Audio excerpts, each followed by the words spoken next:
Gulf നാടുകളിലെ സിറോ മലബാർ വിശ്വാസികൾക്കു വേണ്ടിയുള്ള അപ്പസ്തോലിക് വിസിറ്ററായി ഇരിങ്ങാലക്കുട രൂപതാംഗമായ റവറൻ ഫാദർ ജോളി വടക്കനെ പരിശുദ്ധ പിതാവ് ലയോ 14 മാർപ്പാപ്പ നിയമിച്ചു. ഇത് സംബന്ധിച്ച് വത്തിക്കാനിൽ നിന്നുള്ള അറിയിപ്പ് major archbishop Mar Raphael Thattil പിതാവിന് ഭാരതത്തിലെ apostolic nuncio archbishop Leopoldo Girelli വഴി ലഭിച്ചു. ഗൾഫ് നാടുകളിൽ സിറോ മലബാർ വിശ്വാസികൾക്കു വേണ്ടിയുള്ള അജപാലന സംവിധാനങ്ങൾ രൂപപ്പെടുത്തുന്നതുമായി ബന്ധപ്പെട്ട വിഷയങ്ങൾ പഠിക്കുവാനും കർമ്മപദ്ധതി തയ്യാറാക്കുവാനുമാണ് അപ്പസ്തോലിക് വിസിറ്ററെ നിയമിച്ചിരിക്കുന്നത്. സിറോ മലബാർ സഭ മുഴുവനും, പ്രത്യേകിച്ച് ഗൾഫ് നാടുകളിലെ സിറോ മലബാർ വിശ്വാസ സമൂഹവും ഏറെ നാളുകളായി കാത്തിരുന്ന ഒരു നിയമനമാണ് ഇപ്പോൾ വത്തിക്കാൻ നടത്തിയിരിക്കുന്നത്.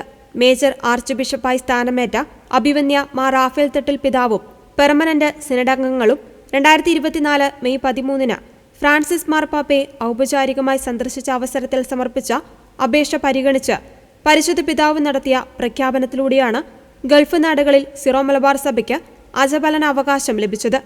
അതിനെ തുടർന്ന് 2024 October 29 major archbishop Mar Raphael Thattil പിതാവിന്റെയും ആർച്ച് ബിഷപ്പ് മാർ ആൻഡ്രൂസ് താഴത്തെ പിതാവിന്റെയും മാർ ജോസഫ് പാംപ്ലാനി പിതാവിന്റെയും സാന്നിധ്യത്തിൽ കർദിനാൾ പിയത്രോ പരോളിൻ പിതാവിന്റെ അധ്യക്ഷതയിൽ സെക്രട്ടേറിയറ്റ് ഓഫ് സ്റ്റേറ്റിൽ നടത്തിയ ഉന്നതാധികാരികളുടെ യോഗത്തിലാണ് ഗൾഫ് നാടുകളിൽ രൂപപ്പെടുത്താനിരിക്കുന്ന അജപാലന സംവിധാനങ്ങളുടെ ആദ്യപടിയായി അപ്പസ്തോലിക് വിസിറ്ററെ നിയമിക്കുവാൻ തീരുമാനമായത്.